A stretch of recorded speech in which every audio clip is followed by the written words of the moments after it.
Ce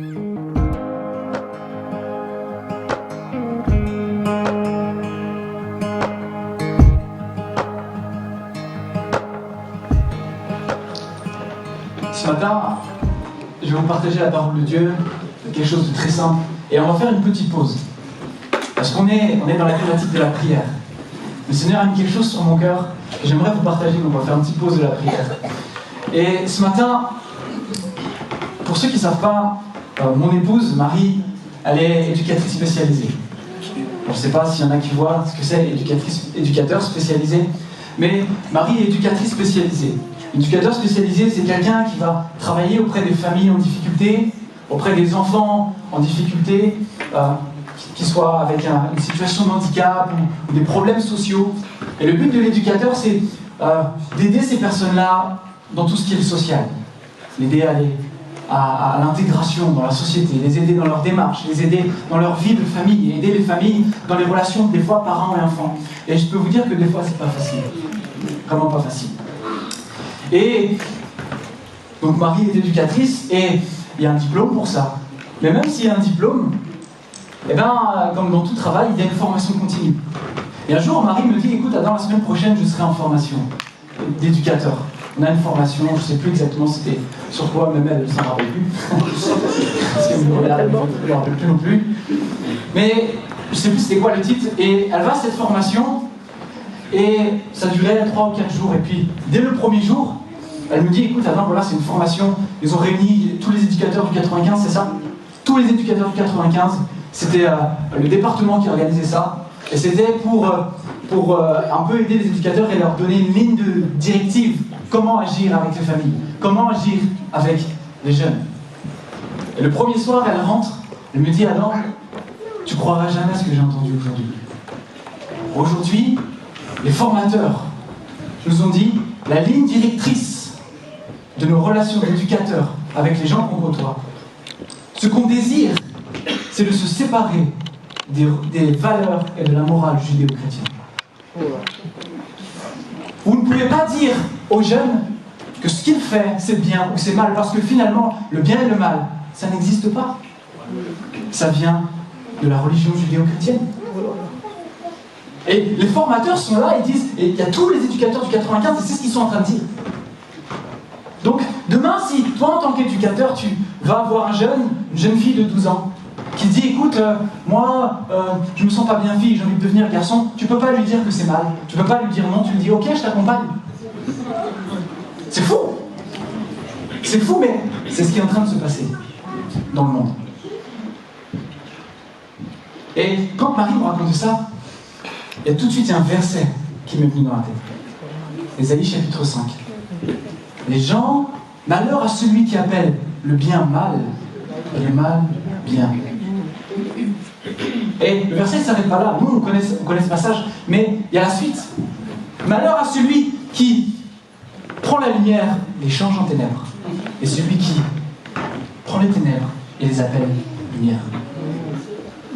Et je crois qu'on n'est pas aveugles, frères et sœurs, nous qui sommes chrétiens, nous qui sommes à Jésus, que c'est ce qui est en train de se passer dans le monde.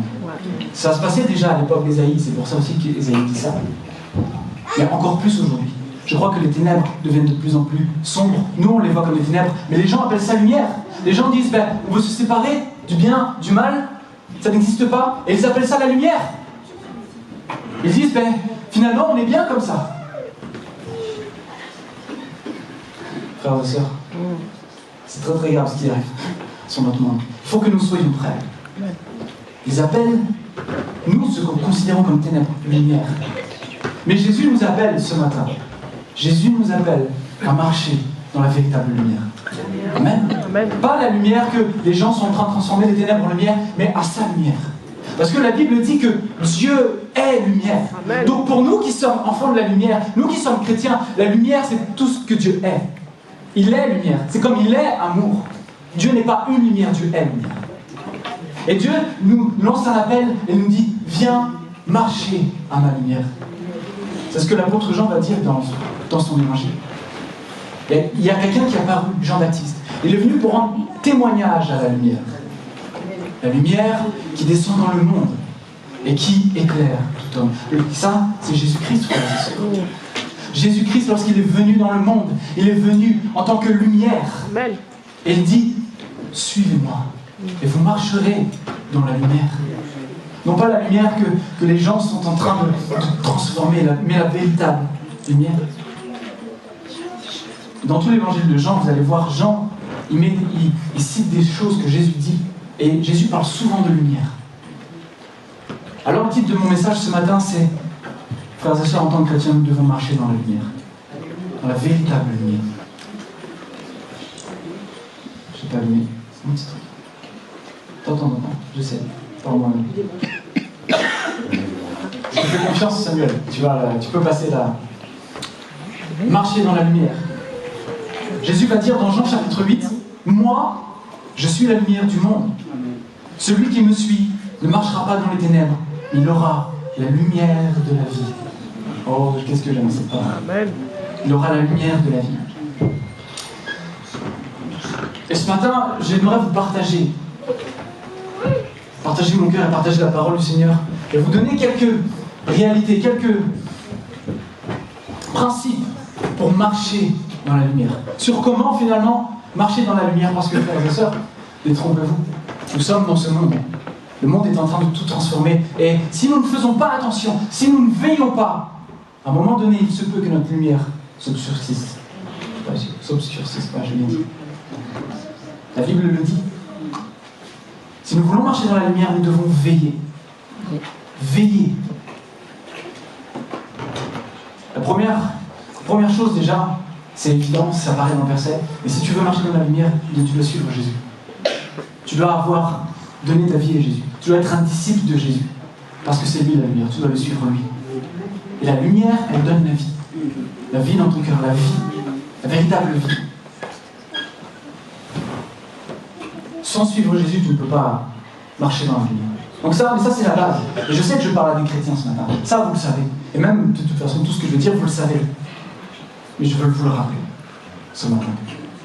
Alors, le premier principe pour marcher dans la lumière, frères et sœurs, je crois que, comme je l'ai dit, nous devons veiller. Et nous devons veiller, la première chose, c'est veiller à notre proximité à cette lumière. Nous devons veiller, finalement, tu peux mettre la slide suivante, Samuel, veiller à rester proche de la lumière. Ça paraît évident, mais c'est une réalité que parfois on oublie. Et ça, c'est l'enjeu de tout chrétien.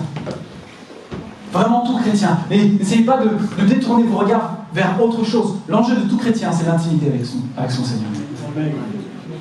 C'est ça, l'enjeu de tout chrétien. Vous savez pourquoi? Parce que le diable, il sait très bien qu'un chrétien qui n'a pas d'intimité avec Dieu, c'est un chrétien qui est faible. Vraiment faible. C'est un chrétien qui devient tiède et qui va finir par être vomi par Jésus. Un chrétien qui n'a pas d'intimité avec Dieu, c'est un chrétien qui est facilement dévorable. Parce qu'il est comme un lion qui cherche à dévorer. Et le diable, il va tout faire pour nous détourner de ça. Il va essayer que notre regard aille sur autre chose. Et il va utiliser plein de moyens. Il va utiliser les choses de ce monde, le divertissement. Et vous savez, il va même utiliser des choses qui, finalement, ne sont pas mauvaises en soi. Mais finalement, petit à petit, on devient plus intime avec la personne, notre Sauveur, notre Seigneur. Il va tout faire pour cela. Vous savez, Satan, il peut même utiliser les choses qui concernent Dieu pour détourner notre attention. Voilà. Et c'est ce qui s'est passé déjà à l'époque de Jésus avec les pharisiens. Ils avaient Dieu à la bouche toute la journée, et pourtant, ils n'ont pas su remarquer le temps de leur visitation. Le diable peut utiliser des choses qui concernent Dieu pour nous détourner et pour nous éloigner de cette intimité que Dieu veut avoir avec nous, notre proximité à cette lumière. Et je vous avoue, frères et sœurs, il y a une parole de Jésus qui va dans ce sens-là et qui fait très peur. Jésus va dire à ses disciples, dans les temps, à la fin du monde, les gens viendront et diront, Seigneur, Seigneur. Vous connaissez ce passage? Seigneur, Seigneur, n'avons-nous pas fait des miracles en ton nom? N'avons-nous pas prophétisé en ton nom? N'avons-nous pas chassé des démons en ton nom? Et que va dire Jésus? Je ne vous connais pas. Partez loin de moi, vous qui commettez l'iniquité. Est-ce que Jésus ne savait pas qui étaient ces gens? Si. Bien sûr que si, Jésus sait tout, il connaît tout. Mais quand Jésus dit « je ne te connais pas », dans la Bible, le mot « connaître », c'est toujours une question d'intimité. C'est toujours une question de proximité. Et c'est toujours utilisé d'ailleurs entre un homme et une femme pour avoir une relation sexuelle. Lorsque l'ange Gabriel va venir devant Marie, il va lui dire « tu vas être enceinte », elle va dire « mais comment c'est possible? Je ne connais pas d'homme ». Ce qu'elle veut dire, c'est que je n'ai pas été proche d'un homme à ce point-là. Lorsque Adam va aller vers sa femme, il nous est dit dans la Genèse, Adam connut sa femme et elle enfanta. En fait, ça veut dire avoir une relation intime. Et voilà que Jésus va dire « je ne te connais pas ». Autrement dit, j'ai jamais eu de relation avec toi. On n'a pas été proches, toi et moi. Et ça paraît fou parce que c'est sur cette base-là que Jésus dit non, tu ne rentres pas dans le royaume de Dieu. Ça paraît fou. Alors je sais très bien, on rentre dans le royaume de Dieu par la foi, dans notre cœur, et par la repentance, pour reconnaître que Jésus est le Seigneur. Mais là, les amis, c'est pas Adam qui est en train de lui dire c'est Jésus. Je ne te connais pas. Et ça peut paraître fou. Moi je me dis, et ces hommes qui sont là, qui disent mais Seigneur, je comprends pas. On a fait des miracles en ton nom. On a fait tellement de choses. Seigneur, finalement les œuvres que tu as faites quand tu étais sur terre, nous aussi on les a faites. On a fait comme toi. On a fait avancer ton royaume. On a chassé les démons. Waouh, des gens qui ont été libérés. Et c'est bien. C'est ce que Dieu faisait, c'est ce que Jésus faisait. C'est ce qu'il attend de nous. Et pourtant, Jésus va leur dire, je ne te connais pas. Et encore aujourd'hui, nous, vous savez, on a tendance, l'être humain, on voit les pasteurs, on voit des évangélistes, on voit des grandes choses, on voit un pasteur, ouais, moi j'ai une révélation, ceci, cela, et on pense dans notre tête, mais waouh, ces gens-là, doivent être tellement proches du Seigneur, doivent être tellement inspirés, doivent vivre des choses incroyables avec Dieu. Jésus est en train de dire, c'est le contraire. Il se peut qu'il y ait tout ça, et finalement, il n'a pas de relation avec Dieu. Et vous voyez, le diable, comme il peut détourner notre attention de ce qui est réellement important. Parce que nous regardons ce qui frappe les yeux, mais Dieu regarde au cœur. On ne regarde pas à la porte là-bas, Dieu regarde au cœur. Vous êtes la Bible. Amen. Dieu regarde le cœur, et c'est pour ça qu'il va dire, mais garde ton cœur plus que toute autre chose. Mon frère, ma soeur, veille à ce que ton trésor, ce soit Jésus. Parce que là où ton trésor est aussi, tu auras ton cœur. Et si ton trésor, là où ton trésor, c'est l'intimité avec Dieu, ton cœur sera là. Et alors tu vas marcher dans la lumière. Et alors tu dois veiller à cette relation intime que tu as avec Dieu. Et c'est lorsque tu t'éloignes de cette lumière que les ténèbres apparaissent. Ça paraît logique là. Forcément, quand on s'éloigne d'une source de lumière, ben, ça devient plus sombre. C'est évident, mais c'est le genre de parole que Jésus disait. On peut penser, mais c'est simple, il n'a pas bien réfléchi longtemps. Pourtant, Jésus dira dans Jean 12, celui qui marche dans les ténèbres, il ne sait pas où il va. Ouais, c'est logique finalement. Je me souviens d'une fois où j'étais dans une conférence, et dans cette conférence, il y avait un pasteur invité. Un pasteur qui était pasteur dans une grande église en Angleterre, et il va raconter un témoignage. Il va raconter le témoignage de son frère. Son frère était également pasteur avec lui dans l'église et il s'occupait du groupe de jeunes. Et un jour, dans cette église, il va y avoir un scandale qui va éclater. Scandale, son frère a couché avec une jeune de son groupe de jeunes. Et elle est enceinte. Et cet homme était marié. Et il avait des enfants. Et le gars nous racontait, il est tombé des nues. Ça a détruit leur famille. Et il disait, mais comment c'est possible? Comment c'est possible? Il est parti voir son frère et lui dit, hey, mon frère, mais qu'est-ce qui s'est passé? Comment ça se fait que tu en as pu en arriver là? Et son frère va lui dire, tu sais, un jour, j'ai arrêté de lire la Bible. Et puis un jour, j'ai arrêté de prier. Et puis, petit à petit, je commençais à être confus. Petit à petit, je savais où me mettre. Petit à petit, je n'arrivais plus à résister à la tentation. Et puis, je suis tombé. Et puis, il a quitté sa femme et il est parti faire sa vie avec cette jeune fille. C'est fou.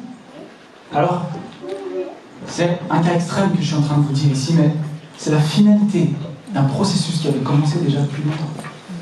Petit à petit, il avait fait un parlement de la lumière. Petit à petit, et puis au final, il se retrouve dans les ténèbres, et comme dit Jésus, il est complètement perdu. Il ne sait même plus quoi penser. Complètement perdu dans ses pensées, dans son cœur, dans ce qu'il ressent. Frères et sœurs, nous devons veiller. Veiller à rester proches. Veiller à rester dans la présence de Jésus, dans l'intimité avec Jésus, dans la communion avec l'Esprit Saint. C'est à ça que Jésus nous appelle pour marcher de la lumière. Plus tu se rapproches de la lumière, vous savez, il va se passer quelque chose. Et je peux comprendre que parfois des personnes préfèrent rester loin, pas venir trop près. Parce que la caractéristique numéro 1 de la lumière, c'est de révéler. Elle révèle la vérité. C'est ça qu'elle fait la lumière. Quand on est dans la lumière, on s'approche de sources lumineuses. On commence à voir les habits qu'on porte, s'il y avait des ténèbres autour. Ça commence à révéler l'environnement dans lequel on est. Jésus révèle. Et c'est vrai que parfois, ça peut être inconfortable. Lorsque Jésus vient mettre la lumière sur quelque chose qui est dans notre cœur. La lumière va révéler ton cœur, et ton être intérieur, et ton péché. Est-ce que tu es? Et c'est pourquoi, une fois qu'on est proche de cette lumière, et que les choses de notre cœur sont révélées, pour rester dans cette lumière, il faut qu'on fasse quelque chose, parce que si on ne fait rien là, avec ce qui est en train d'être révélé, on va retourner dans les ténèbres. On va vouloir retourner parce qu'on n'est pas bien. Donc la deuxième chose, si tu veux marcher dans la lumière et rester dans cette lumière, tu dois te dépouiller de tes mauvaises œuvres. Dépouille-toi de tes mauvaises œuvres. Paul va dire au Romains chapitre 13, verset 12. La nuit est avancée, le jour approche. Il parle de la venue du Seigneur. Dépouillons-nous donc des œuvres des ténèbres et revêtons les armes de la lumière. Je vais passer l'autre slide. Paul va dire ici, dépouillons-nous. Alors, Paul, il se met au niveau des gens, parce qu'il va dire, dépouillez-vous de quoi? Il va le dire dans le sud du verset, il va dire ce de quoi on doit se dépouiller, donc des œuvres des ténèbres, et il va le dire en quoi elles consistent. Et Paul, il ne faisait pas ce genre de choses-là. Il va parler d'orgie, il va parler de beuverie, toutes ces choses-là. Paul, il s'inclut dedans. Et Paul, il ne faisait pas ça. Et il va dire quoi? Dépouillez-vous. Mais à qui est-ce que Paul parlait? À des gens dans la rue? À des inconvertis? Non. Paul s'adresse à des chrétiens. Paul il s'adresse à des chrétiens et il dit dépouillez-vous. Mais ce que vous faites dans les ténèbres, ce qui veut dire, Paul, tu es en train de dire là qu'il y a des chrétiens qui peuvent vivre dans les ténèbres. Tu es en train de dire là, Paul, qu'il y a des chrétiens qui peuvent faire des choses totalement contraires à l'évangile. Et ici, je ne parle pas du fait que nous sommes pécheurs et que nous péchons. Hein? Parce que la Bible, l'apôtre Jean va dire que si nous disons que nous sommes sans péché, nous sommes des menteurs. On pêche à cause de notre nature. Mais là, il est en train de parler de gens qui pratiquent des choses dans les ténèbres, constamment, qui pêchent constamment. Ils savent probablement que, parce qu'ils ont eu la lumière à un moment donné, je me dis, je sais pas, ils savent que c'est mal et ils continuent à rester là-dedans. C'est différent de tomber et puis de se relever, de dire Seigneur, je vais avancer. Puis de retomber, de se relever. Des gens qui tombent là, qui restent par terre, qui continuent, qui sont bien par terre. Je vous avoue que c'est étrange. Et j'ai pas encore la réponse.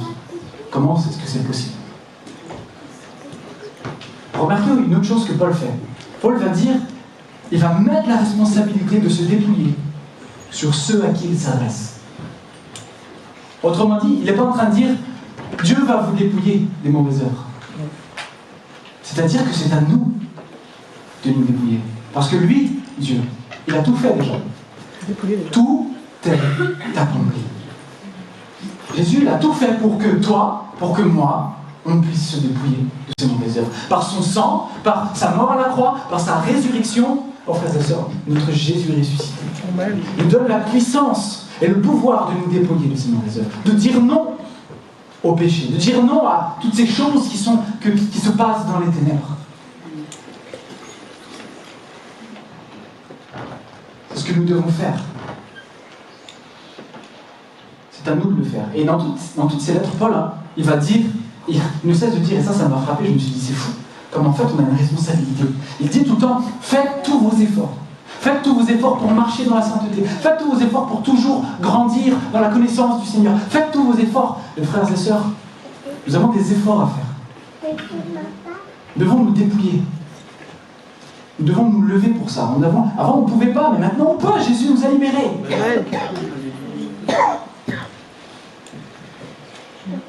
Si tu ne choisis pas de te défaire de ces mauvaises œuvres, écoute-moi bien. Tu vas en payer les conséquences. Alors peut-être que tu penses, non, mais non, tu sais, moi, je suis sous la grâce maintenant. Je suis sous la grâce de Dieu. Ah. Ouais, on est sous la loi de la grâce, mais nous ne sommes pas sans loi, nous sommes sous la loi de Christ maintenant. La loi de, vous saviez ça? Nous sommes sous la loi de Christ. On n'est plus sous la loi de Moïse, on est sous la loi de Christ maintenant. Et si nous ne veillons pas, on va payer les conséquences. Et déjà à l'époque de l'apôtre Paul, et il a dû le dire. Mais il y avait des gens dans l'église de Corinthe qui faisaient le repas de la Seine. Il y avait des gens, ils venaient avec leur propre nourriture, et puis ils mangeaient. Et il y avait des chrétiens pauvres qui n'avaient pas grand-chose, et puis ils les laissaient mourir de faim sans partager. Et Paul va dire, mais parce que vous méprisez le corps, c'est pour ça qu'il y en a certains qui sont malades. Et c'est même pour ça qu'il y en a certains qui sont morts. Il va dire, vous êtes tombés sous le jugement de Dieu. Parce que on est chrétien, vous pensez que Dieu ne nous juge pas? Et qu'on ne peut pas tomber sous le coup du jugement de Dieu? Là, si, en fait. La Bible le dit, et c'est très clair. C'est pourquoi nous devons veiller à nous dépouiller de ces choses-là. Parce que si on s'entête à persister, à continuer, le jugement de Dieu va venir, et on va en payer les conséquences. Et crois-moi, tu n'as pas envie de payer les conséquences du jugement de Dieu. Tu préfères payer les conséquences du jugement d'un tribunal, n'importe lequel, mais pas celui de Dieu. Parce que ça fait mal. Ça fait très très mal. Et maintenant que tu es proche de cette lumière, que les choses de ton cœur sont révélées, il y a deux choix qui s'offrent à toi. La première, c'est de fuir dans les ténèbres, parce que là, il y a quelque chose qui est révélé qui par nous, ou alors de te repentir. Et c'est comme ça que le Seigneur nous appelle à nous dépouiller. Premièrement, c'est de nous repentir. Je crois que nous devons mener une vie de repentance, frères et sœurs, en tant que chrétiens. Vous savez, la repentance, c'est pas une question de ma conversion. C'est pas une question de oh Seigneur, un jour j'ai rencontré la croix, Seigneur, je te demande pardon pour mes péchés, une fois pour toutes, et puis c'est bon. Oui, Dieu a payé une fois pour toutes. Il n'a pas à payer encore une fois. Mais nous sommes encore dans le monde. Nous sommes encore dans le monde et nous marchons dans le monde. Nous sommes salis parfois par tout ce qui est autour de nous. Et c'est d'ailleurs l'image que lorsque Jésus va laver les pieds de ses disciples, il va dire, mais celui qui lave tout son corps est pur. Il faut simplement qu'il se lave les pieds.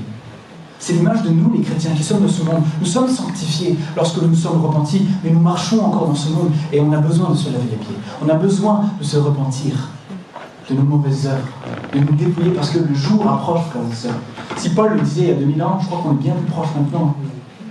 Le jour approche et on le voit dans le monde, on le voit aux infos, avec tout ce qui se passe en Israël, avec tout ce qui se passe là dans le monde, frères et sœurs. Le nombre de... On se faisait cette réflexion avec Marie, tous les jours, on nous parle d'événements catastrophiques aux informations. Non pas qu'il n'y en avait pas avant, mais là, d'ailleurs, ils ont dit aux infos, il n'y a jamais eu autant d'intensité qu'aujourd'hui. Il y en avait avant, mais ce n'était pas aussi fort. Frères et sœurs, le Seigneur revient. Le Seigneur revient. Dépouillons-nous donc des œuvres qui se passent dans les ténèbres. Puis si tu es un chrétien et que tu sais que tu fais des choses ténébreuses, je t'en supplie, reviens. Reviens à Jésus avant qu'il soit trop tard. Viens à lui. Lui va faire briller sa lumière sur ta vie. C'est ce qu'il veut. Il veut que tu sois proche de lui. Il veut faire briller sa lumière sur toi. Il veut te débarrasser de ces choses-là. N'aie pas peur, parce que Jean va dire, si nous reconnaissons nos péchés, Dieu est fidèle et juste. Et par conséquent, il nous pardonnera et nous purifiera tout le mal que nous avons commis. Quelle grâce! Quelle grâce! Vous savez là, le chrétien mature, il est prompt à se repentir. Le chrétien mature, à cause de sa proximité à la lumière, son péché est dévoilé et veut que le chrétien, le vrai chrétien, il aime la lumière. Il ne veut pas rester comme ça. Il est obligé de se repentir et dire, Seigneur, je te demande pardon, c'est vrai. Il veut régler cette situation. Il sait qu'il a péché, mais faut que je règle cette situation, Seigneur. Je me repens devant toi et je fais tout le nécessaire qu'il faut pour me repentir. S'il faut que j'aille voir un frère pour lui demander pardon, s'il faut que j'aille régler les choses dans ce monde, je le ferai, Seigneur. Ça, c'est le signe d'un chrétien mature. Et Dieu nous appelle à être des chrétiens matures. La repentance, c'est donner la possibilité à Dieu d'agir puissamment dans ta vie. Non pas que Dieu ne peut pas agir dans ta vie puissamment autrement, mais c'est un moyen qu'il nous a donné. Si tu veux expérimenter la puissance de Dieu, la repentance. Seigneur, pardon. Parce que j'ai péché, Seigneur, pardon, parce que c'est vrai, je n'ai pas veillé. Et je suis tombé. Mais finalement, c'est un processus, tout ça. Nous dépouiller les œuvres qu'on fait dans les ténèbres. C'est un processus de sanctification qui se terminera quand le Seigneur reviendra. Alors, si vous savez comme j'ai hâte, si vous m'entendez souvent parler du retour de Jésus, c'est parce que j'ai vraiment hâte de le voir face à face. Ça remplit mon cœur de joie. Amen. Aucune hâte, c'est ça. C'est que notre Seigneur, c'est d'être auprès de lui. Et vous savez, c'est de cette manière-là que tu peux rester dans la lumière.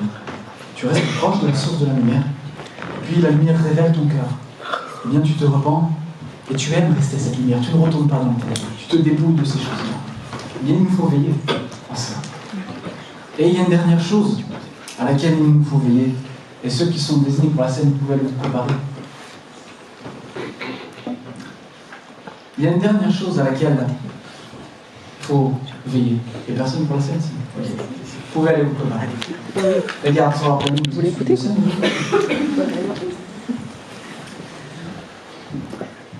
Nous devons, frères et sœurs, pour continuer à marcher dans la lumière, veiller justement à la manière dont nous marchons. Ce que je veux dire, c'est que nous devons veiller sur notre marche, veiller finalement à notre témoignage.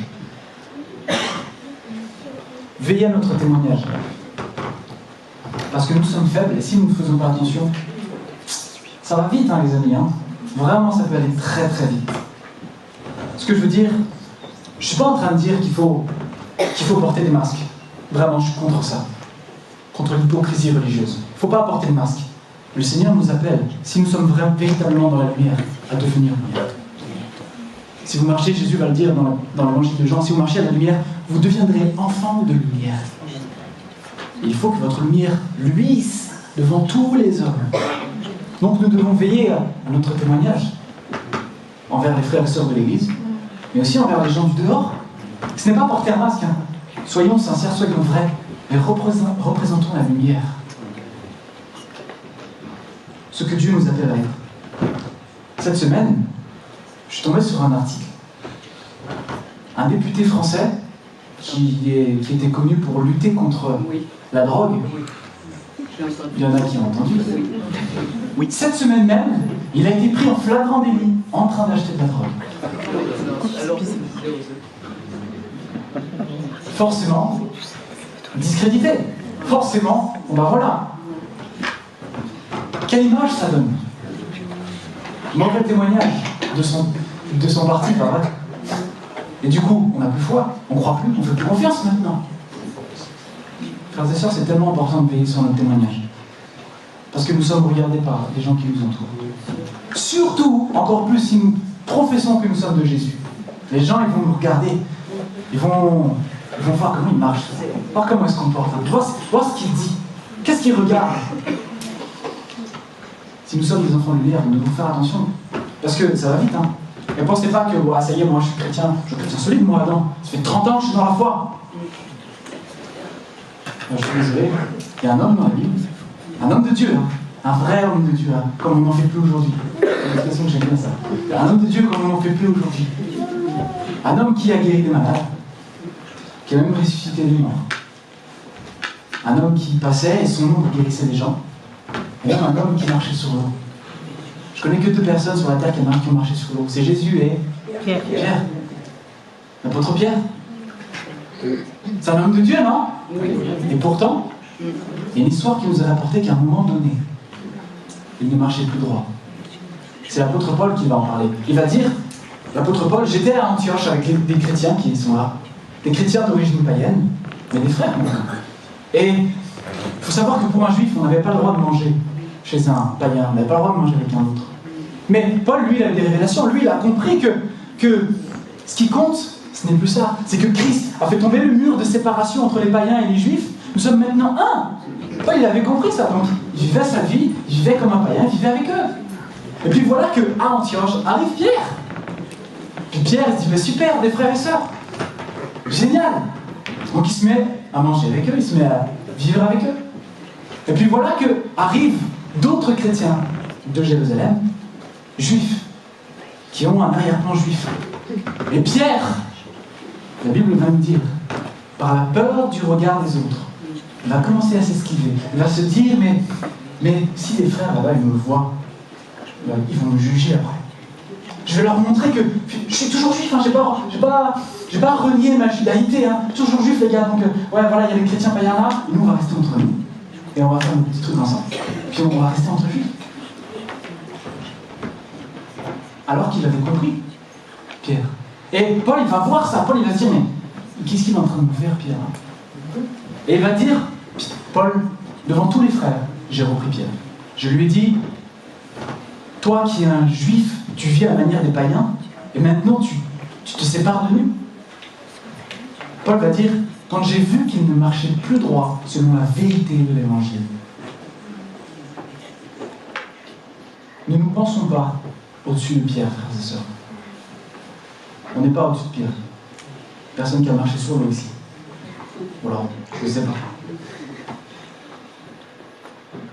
Ça va vite si on ne fait pas attention. Ça va très très vite. Le problème là de Pierre, c'est qu'il a laissé les influences extérieures diriger sa conduite, plutôt que la lumière de Christ. Lui qui avait la conviction, qui savait, il n'a pas vécu en fonction de ses convictions.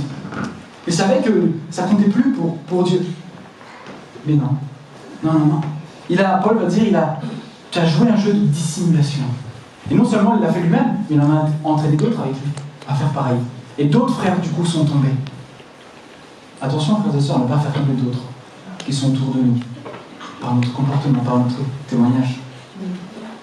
Combien de fois nous-mêmes, nous laissons influencer par des choses extérieures? On se laisse influencer par la pression au travail.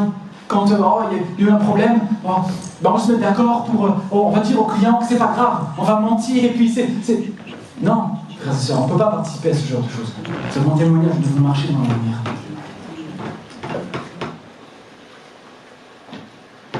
Comment est-ce que c'est possible que Pierre en soit arrivé là? Le texte il va nous le dire. Il avait le regard mal positionné. Pierre a regardé à sa réputation. Pierre a regardé à lui-même, à sa honte. Il avait le regard sur le jugement des autres sur lui. Et quand ton regard est mal positionné, si ton regard n'est pas positionné sur la lumière, voilà comment tu te retrouves dans les ténèbres. Et d'ailleurs, ça me fait penser à une parole de Jésus, dans Matthieu chapitre 6. Les yeux sont comme une lampe pour le corps. Si donc tes yeux sont en bon état, ton corps tout entier jouira de la lumière.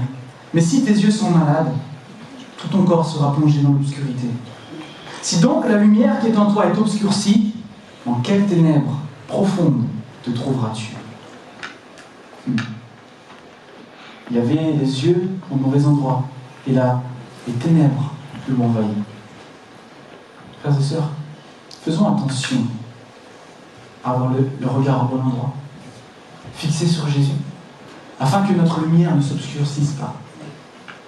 Parce que c'est possible et que ça peut aller très vite. Donc pour rester dans la lumière, tu dois avoir ton regard fixé au bon endroit, sur Jésus-Christ, sur celui qui est la lumière.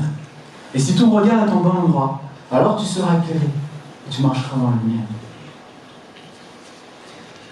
Vous savez, marcher dans la lumière, c'est le défi chrétien, c'est le défi de toute une vie. Toujours veiller, rester proche, comme le dit Jésus, proche de lui, afin que notre lumière ne devienne pas ténèbres. Nous devons rester près de notre Seigneur, à la lumière de sa parole et de son esprit, dans l'intimité de son cœur. Nous ne voulons pas marcher à la lumière que le monde nous propose, mais marcher dans la lumière de la vérité, de celle de notre Dieu, de notre Sauveur et notre Seigneur Jésus-Christ. C'est ça que nous désirons, nous, enfants de la lumière. Nous voulons reconnaître notre péché. Nous devons apprendre, frères et sœurs, à reconnaître quand nous avons péché et à vite le faire pour rester dans cette lumière. Parce que si on ne fait pas attention, on va vouloir s'esquiver parce que c'est gênant. Nous devons veiller aussi à notre marche et notre témoignage afin que notre lumière luise partout où nous allons. Et que les gens voient cette lumière. Et Jésus va dire que lorsqu'on brille, les gens vont louer Dieu de la lumière que nous avons. Ils vont dire du bien des œuvres que nous faisons. Ils vont dire du bien, mais waouh, celui-là fait des choses extraordinaires parce que nous avons la lumière de Christ et de l'Évangile en nous. Amen. Mes frères et sœurs, le Seigneur t'appelle ce matin à marcher à sa lumière. Et remarquez la fin du verset que je vous ai lu au début. Celui qui me suit ne marchera pas dans les ténèbres, mais il aura la lumière de la vie. Est-ce que vous avez déjà vu quelque chose grandir, pousser dans l'obscurité? Quelque chose de bon? Non? Parce que la vie se trouve dans la lumière. Une plante, lorsqu'elle est dans l'ombre, elle meurt. Lorsqu'elle est à la lumière, elle vit. Et nous, c'est pareil. Lorsqu'on vient dans la lumière de Christ, alors la vie nous est communiquée. La vie par l'Esprit de Dieu nous est donnée. Or, veillons à rester proches de cette lumière. Je prie, mes frères et sœurs, ce matin.